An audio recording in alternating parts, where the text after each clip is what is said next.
Hello everyone and welcome back to the Football Tribe UG channel. Robert Kesakos is your usual suspect. Welcome back to yet another episode on your favorite football updates channel. Today we'll be speaking about Manchester United, and particularly I will be appealing to the Manchester United fans out there who think their club is nowhere near on its way back from the doldrums back to its glory days. While it does look that way, I must say that, dear Manchester United fans, please trust Ruben Amorim, trust the process. And hear me out on this one.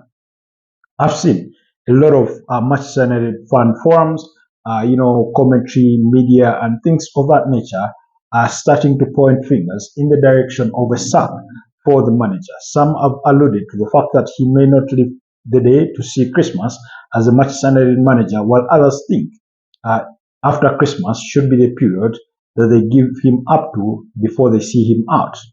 Suggestions have been made, with some in favor of Crystal Palace's Oliver Glasner, while others are interested in Bournemouth's Andoni Iraola. But whichever the name you may sort of zero down to as the next Manchester United manager, I'd say tone it down a bit and give Ruben Amorim some bit of time. Are there signs of hope? Based on yesterday's Manchester derby, you would say there are no signs of hope or glimmers or glimmer of a chance that Manchester United will bounce back. But uh, no, let's not judge the entirety of everything as per this season based on that one fixture. Before going into the Manchester derby, I was saying that on the report card, after 3 games played, 1 victory, a draw, and 1 loss were the worst of the results for one to, cast judgment that United were bound to have another bad season. While the defeat to Manchester City was far from convincing or was quite very underwhelming, I would argue that perhaps Manchester City had it on their day. They turned the heat up and they got the results. Of course, there's a lot to fault on Manchester United's side, but need I remind you that currently Manchester United are probably what 14th on the Premier League table with 4 points after 4 games played. Now, need I remind you that in Arteta's second full season, that was 2021-2022, he lost his opening 3 games of the season, and Arsenal fans were calling for his head on the spike. Now, the year before that, he had a spell of run of games in which they only won 1 game and I think drew 3 and lost 6 games.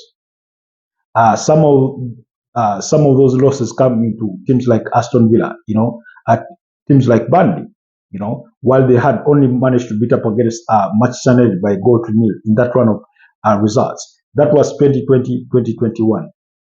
Far beyond or often referred to as the COVID-19 season. Now, while you put that aside, that it worked to his advantage that fans were, not in stadiums, that he got to have the time that he got to have. That second full season, 3 games in, and he had lost all 3. It was until the match day 4 that he won his first game of that season. And fans were infuriated. He was out of his depth. He had never coached any side. He lacked experience. He had no new ideas. Everything negative from the Arsenal fan base came at the face of Mikel Arteta, because they opened up the season on a Friday night, losing to Brentford by 2 goals to nil, following an appeal by Arsenal to have that fixture itself postponed, given that Arsenal had I think about 3 or 4 cases of COVID-19 to some of their starters, including, I think, Pierre-Emerick Aubameyang and Alexander Lacazette. I stand to be corrected in the facts, but I know for a fact that Arsenal had requested for that fixture to be rescheduled on grounds of players testing positive for COVID-19. So he felt hard done by that they had gone to the GTEC Stadium with a very narrow squad, given what had been transpiring with COVID-19. Match day 2, they lost to Chelsea by 2 goals to nil, and then they lost to Manchester City by 5-0. So after 3 games played, 0 goals scored, 9 goals conceded, 0 points, bottom of the league, Arsenal. We are talking about not just one of the biggest teams in England, but one of the biggest teams in Europe. Of course, Many of you will disqualify that with the simple argument of they've never won the UEFA Champions League. All that notwithstanding, they are one of the biggest brands in European football and globally. So those run of results did not paint him in a good picture. And then it wasn't until his match day 4 that he managed to scrap a 1-0 victory. I stand to be corrected, but was it probably, was it against what? I'm struggling to remember who they managed to scrap that win against. But it, I think it was against Southampton, who they managed to beat by a goal to nil. And then went into match day, of completed match day 4 with a victory, but still, they were 16th on the Premier League table, a negative 8 goal difference, only 3 points from 3 games, 1 win, 3 losses. It did not look good. So, majority of the Arsenal fans then that were calling for Mikel Arteta's head on the spike are the same fans today that will defend him to the nail, to the teeth, because he has eventually morphed into the manager they hoped he would be. Yet, while he is yet to cross over the line between converting Arsenal from a team that was on the decline to a team that is now constantly competing for major silverware, never mind that they've not won it. That's the Premier League and the UEFA Champions League alone.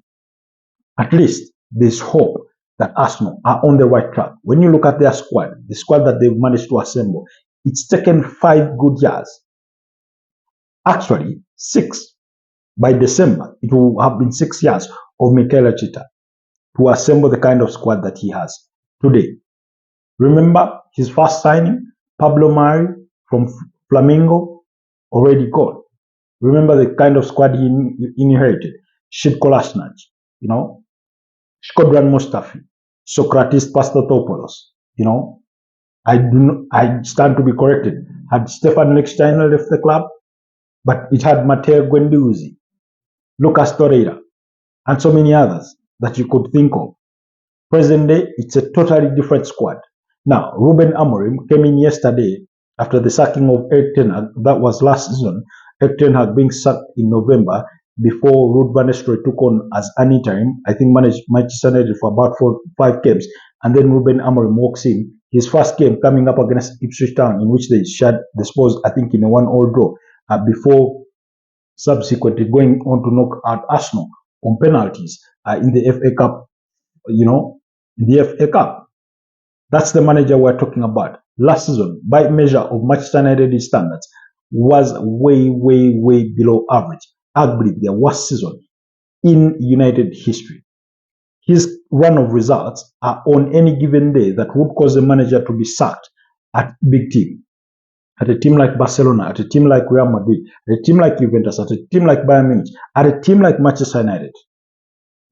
Those kind of results should be getting you sacked, because if you have played you had played about 27 games, only 7 victories, a couple of draws, and majority being losses, it did not look pretty.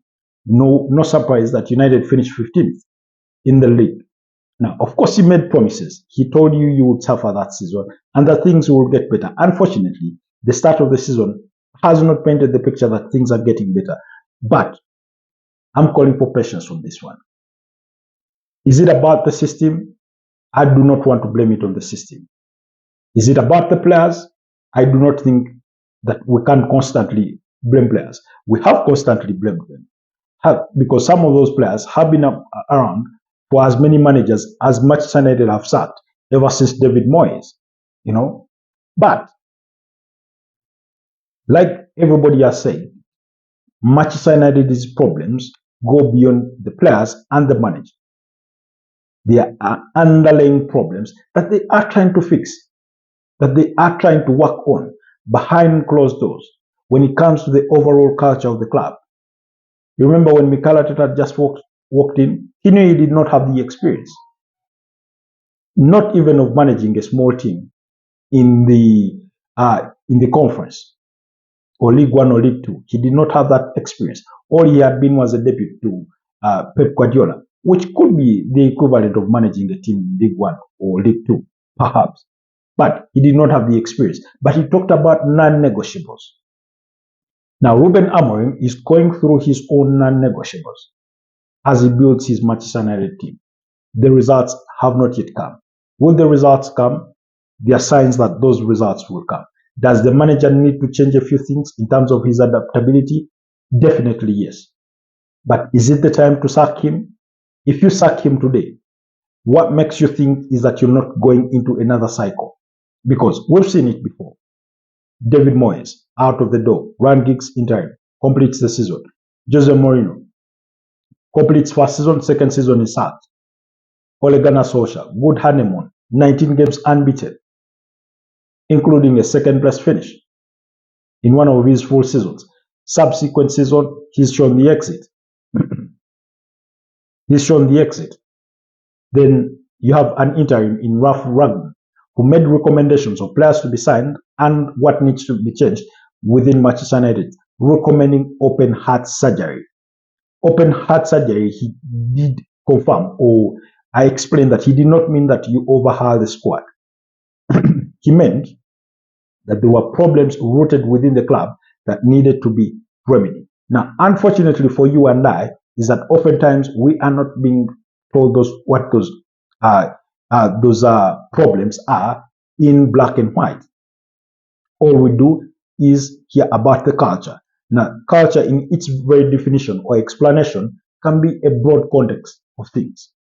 However, every manager that is walked through those doors has tried to adjust a few things here and there. Erik ten Hag eventually walks in after Manchester United failed or refused to abide by the recommendations made by Ralph Rangnick. He wasn't in favor of Erik ten Hag. He had recommended the signing of Luis Diaz, Julian Timber, David Raya, Julian Alvarez, among other players. United declined to follow those, recommendations, and yet they had wanted to retain him as a consultant. So, why would you want to retain him as a consultant if you're not going to listen to what he has to say in the first place? Anyways, all that aside, we know that Ineos comes in at a certain point. Sir Jim Ratcliffe, he's tried to do his changes. They've revamped the training ground. They've worked on, the stadium leakages. Of course, there are other problems. All cannot be solved into one night. And then Erik ten Hag, 2 seasons into his third season, he's shown the exit. It is part of the cycle. And then comes in Ruben Amorim. Things have gone from bad to worse during his spell. But what is it to say that in Erik ten Hag's third season, they weren't bound for the same destiny? Of course, it is easy for us to sit and argue that if Man United last season had retained Erik ten Hag until the end of the season, maybe they wouldn't have finished as low as 15th like they did. But you and I can never know for sure because it is a mere assumption. We can only make the assumption based on his previous 2 seasons where United had been done fairly well. So, on that face value of things, I think now, is Ruben Amorim out of his depth? I think he's walked into that Manchester United dressing room and realized how big club is. Because it's one thing to apply for a job to be CEO, it's another thing to walk the talk in being CEO of a big entity. So it's one thing to dream of coaching Manchester United, and it's another thing to actually coach Manchester United. So was it a dream job for him? Most definitely, yes. He did his internship there during the time Jose Mourinho was there. He knows the stature of the club as a global brand. He knows that. But knowing it and actually feeling it while you're in that hot seat are totally 2 different things. Which is why I personally have issues with his PR management in terms of how he goes about his interviews. On 3 different occasions, twice he hinted about quitting. Twice he's hinted about the possibility of him being sacked. Remember the time when he said he wouldn't ask for a severance package had he been sacked because things were that bad. On another time he said he had thought about quitting, and then just the other day or yesterday in the aftermath of that loss to Manchester City, he said he wouldn't change his philosophy, and if they wanted it changed, meaning Ineos, then they should change the man. And which is the man to change? He himself, Ruben Amorim. But is it time for Manchester United to change another face? Okay, do you think that all the managers that have walked through Manchester United's doors have been bad managers? Do you think all the players that Manchester United have brought in have been bad players? I do not want to think so. Mourinho is not a bad manager. Ole Gunnar Solskjaer wouldn't be one, at least by his fair share of results at Man United. You know, David Moyes isn't a bad manager. Is he worth the stature of Manchester United? Maybe we can argue, maybe not. But he isn't a bad manager. Ruben Amorim. The other day, last week on Tuesday, I was speaking to a renowned football pundit here in Uganda who said Ruben Amorim is out of his depth. His personality, character, and stature are not the manager of the Manchester United manager. And based on his interaction with the media, I'm inclined to agree because, like I said, Manchester United are a monster of a club. They are a big club. They're not easy to run. But for how many times will Manchester United will slice and dice with managers? Because today it's this one, tomorrow it's that one. And for every manager that comes in, they have their requirements. They have to, the club keeps spending.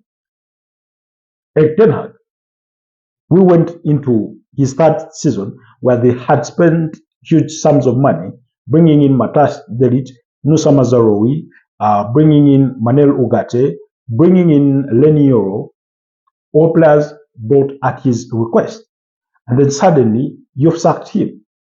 And then Ruben Amorim inherits the squad and he thinks he needs a different set of players because he wants to play a certain style of football. Now, I think United should see out this one. Of course, there are United fans that will argue the earlier the better. The earlier you sack him, the better.